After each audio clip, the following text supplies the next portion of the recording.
Hi everyone. Job versus career part 7కి welcome. దీంతో మనం కన్క్లూడ్ చేస్తున్నాం.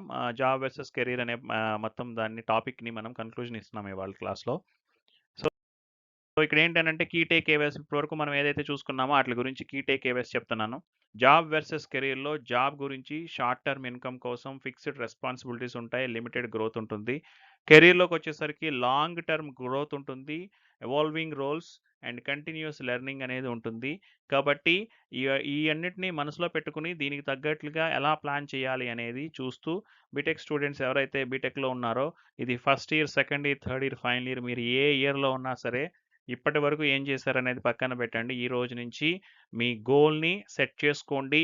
లాంగ్ టర్మ్ గ్రోత్‌ని విజనరీ కింద పెట్టుకోండి.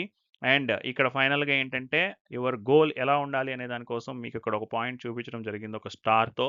యువర్ గోల్ ఏంటి అనంటే మీ గోల్ ఎలా ఉండాలి? Your goal build a sustainable career, not just take a job. కేవలం ఒక చిన్న జాబ్ కోసం ప్రయత్నించకండి. కెరీర్ కోసం ప్రయత్నించండి. Your choices today define your success tomorrow. Thank you very much.